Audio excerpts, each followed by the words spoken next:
Radio Anthropocène. Convention de Berne sur la vie sauvage. Vous connaissez sans doute le hamster domestique condamné à tourner en rond dans de tristes cages. Mais avez-vous entendu parler du grand hamster d'Alsace ou hamster commun, cricetus en latin, cette très ancienne espèce sauvage originaire d'Asie établie en Alsace avant l'espèce humaine? Ce hamster-là est au cœur d'un conflit qui a mobilisé le comité permanent de la Convention de Berne sur la vie sauvage depuis la fin des années 90 jusqu'en 2017.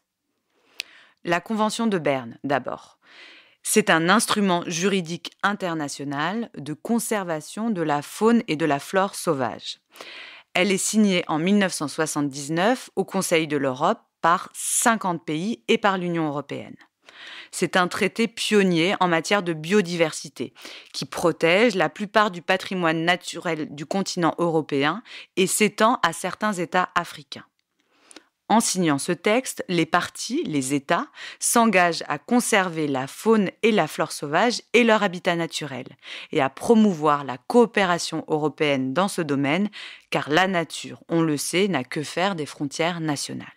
Et c'est cet instrument, la Convention de Berne, qui va être mobilisé afin de protéger le grand hamster d'Alsace de la menace d'extinction qui pèse sur sa population en France.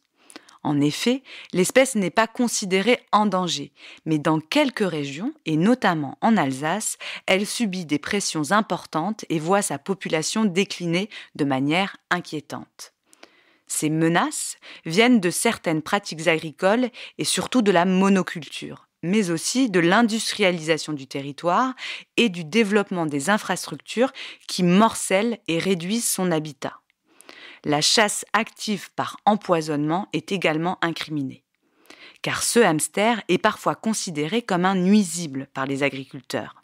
Cette espèce sauvage est installée dans des zones habitées et cultivées, or elle se nourrit principalement de céréales. Les dommages qu'elle inflige aux cultures font d'elle une cible.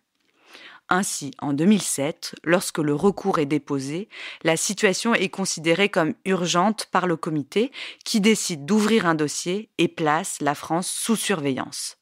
Elle devra mettre en place les actions afin d'assurer la conservation de l'espèce. 10 ans plus tard, le comité clôt le dossier considérant que les mesures mises en place ont permis de sauver le hamster, notamment grâce à sa prise en considération dans les projets d'urbanisme. Et pourtant, le débat est toujours vif et les associations environnementales engagées dans cette affaire déplorent cette décision. Radio Anthropocène.